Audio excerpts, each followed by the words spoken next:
Welcome to the next part of our final exam review. This section will be covering carbohydrates. We're going to start out with the dietary guidelines, and remember that 45 to 65% of your diet should be from carbohydrates, that's total, and about 25 a day for women for fiber and 38 for men.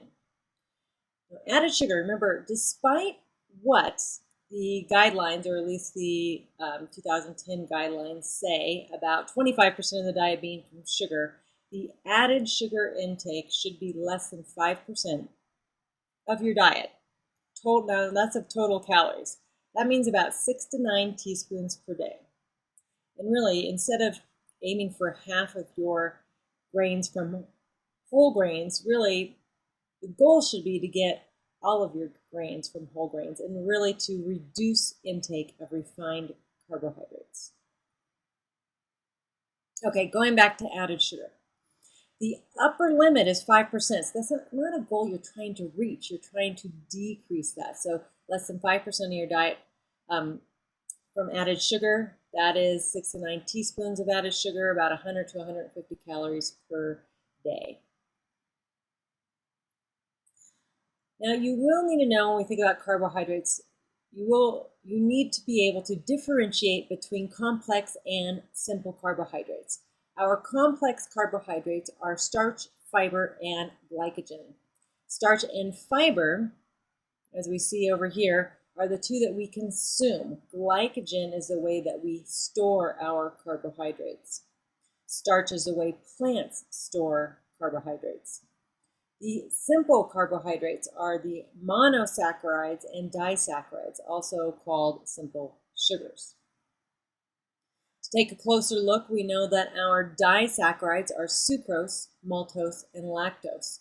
Sucrose is table sugar, while lactose is milk sugar. Maltose is malt sugar. So this represents two glucose together. When we break this down, sucrose is broken into fructose and glucose. Fructose is fruit sugar. We like to think of it as fruit sugar. Lactose is broken into galactose and glucose. So these are our monosaccharides, or single sugars. These are both simple sugars, or simple carbohydrates. When we take a closer look at our complex carbohydrates, you can see that each of these represents one glucose. So this is just sugar linked together. Starch, this is a representation of starch. This is a representation of glycogen and fiber. Remember, starch is the plant storage form of carbohydrates. It's the form that you find in, say, think of corn, potatoes, bananas. It's broken down into sugar. Fiber is still glucose linked together, but we cannot break it down. So fiber naturally occurs in all plant foods. So this is usually we think of it as the backbone or the structure of the plants. Glycogen is our storage form, so we don't really eat glycogen. This is how we store carbohydrates in our body. Again, when we link the sugar units together, this is what forms glycogen.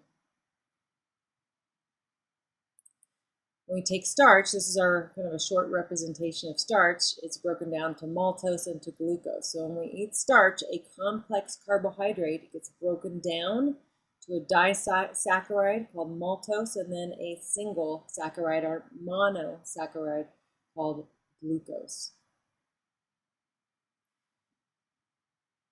Okay, so this is just a closer look at digestion and absorption. Remember, digestion is the breakdown of food into individual nutrients, while absorption is the absorbing of those single nutrients into the bloodstream so they can be utilized by the body.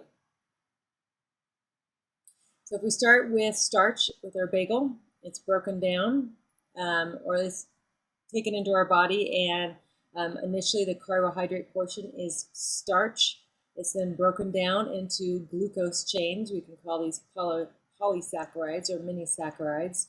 Further broken down into maltose, a disaccharide, and then broken down into glucose, where it's then going to be absorbed. So starting with starch, which would go into the mouth, down through the esophagus into the stomach, through the intestines, and the intestines is where it would be absorbed. Now, if we just had a piece of candy, this is going to represent our sucrose, and the sucrose is going to be broken down into glucose and fructose. Milk is going to be broken down into lactose. Remember, lactose is going to be glucose and galactose. Let's take a look at glucose regulation, and we're going to start with our bagel. Now remember, once we eat the bagel, it's made of starch. Starch gets broken down into glucose chains, into maltose, into glucose, and then it's going to be go in through the esophagus, stomach, intestines. That's where that glucose is absorbed into the bloodstream. Starch broken down very quickly. We have a lot. This represents a lot of glucose in the bloodstream. That means it's a high blood glucose. So what happens when there is a high blood glucose? Insulin is released from the pancreas. Now insulin is then going to take this glucose into both the muscles, the fat, and also the liver. It's not shown here. So insulin is released in response to high blood glucose. And what does that do?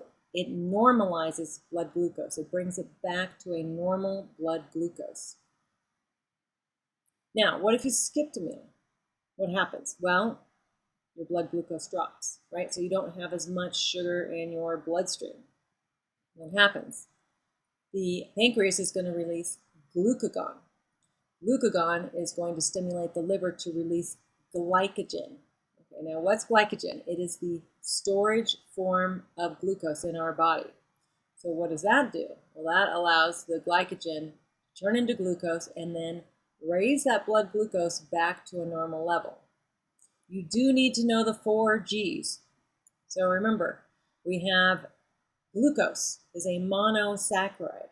Glucose is can be combined together to form glycogen. Glycogen is the storage form of glucose or storage form of carbohydrate in the liver.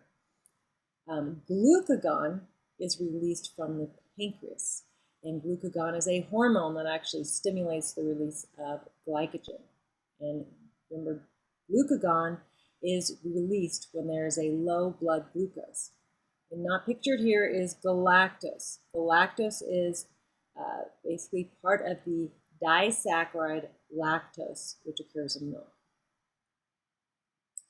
I want to point out that when you're eating whole food, that is not high sugar, it's not refined, it does have fiber, it's going to naturally bring in just a steady string of glucose. So the glucose gets utilized by the muscle, by the liver. It's a steady stream. It doesn't get overloaded, so you don't have these big spikes of insulin, big spikes of sugar. So remember, when we have the starch or refined carbohydrate like the bagel, lots of sugar, lots of insulin. Goes in the muscle, goes into, usually gets stored as fat.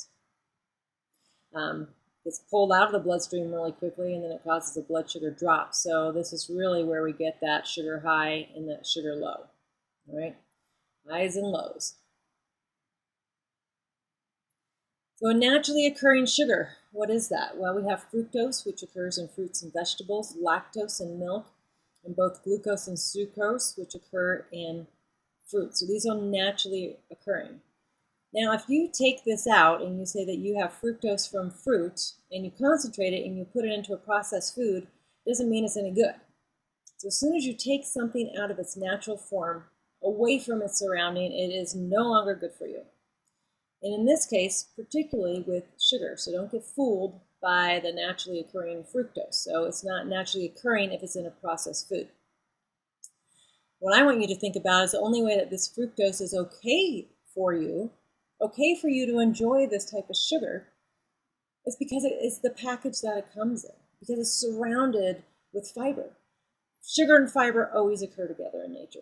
And along with that, you get a lot of phytonutrients. So there's a lot with that package. Once you take it out, you eliminate that package. So it's all about the package that it comes in. Now, added sugar.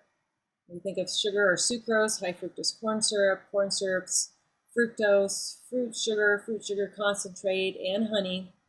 Maple syrup. Now remember, even if they're natural, even if honey's natural, even if it's raw and it's organic, it's still an added sugar. I'm not saying that it's not a better choice than, say, high fructose corn syrup or sugar. It absolutely is. It's still an added sugar. It's still 99.9% sugar. So keep that in mind. Just make sure that you think about it as a treat. Honey is almost very closely chemically identical to sugar. So I want you to think about it that way. If you choose to eat that instead of regular sugar, that's fantastic as a substitute, but don't add it to your foods thinking that you're getting a health food.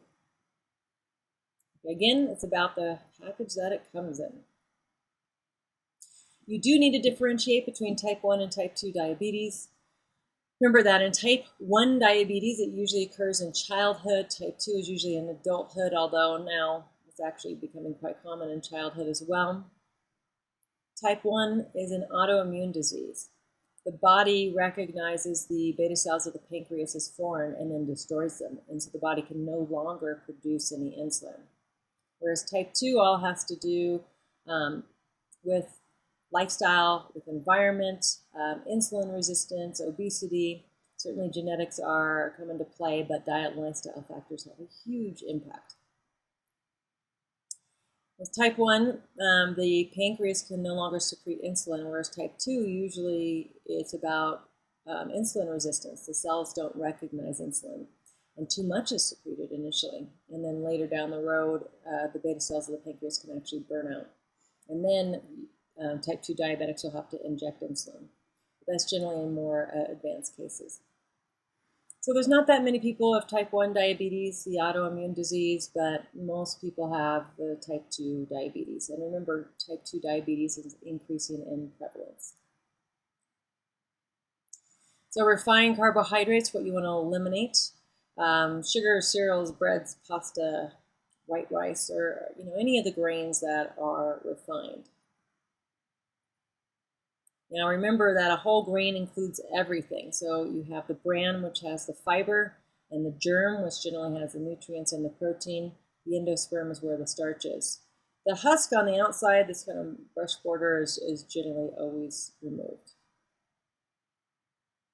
So during the refining process, the reason this is important is that the bran is removed and the germ is removed, and what's left essentially starch. So refining removes a lot of the good things that are part of that product. And if you think about the wheat plant or a wheat kernel and all the nutrients that could actually be in there, when it goes through the refining process, many, not all, but many of the vitamins and the minerals, much of the protein, and then the fiber are all removed. Okay, so again, you want to choose a whole grain. Remember, you want it to look like it did, as close to what it did in nature. Breads, pastas, cereals, 95% of the cereals in the supermarket are refined. Just because you see a whole grain on the first ingredient, if there are other ingredients, it's not a whole food. I mean, if you have to look at an ingredient package, you already know it's not a whole food. If there's more than one ingredient, it's not a whole food. So whole food or minimally processed, really limiting those refined carbohydrates is the recommendation. And that's going to be the end of this section on carbohydrates.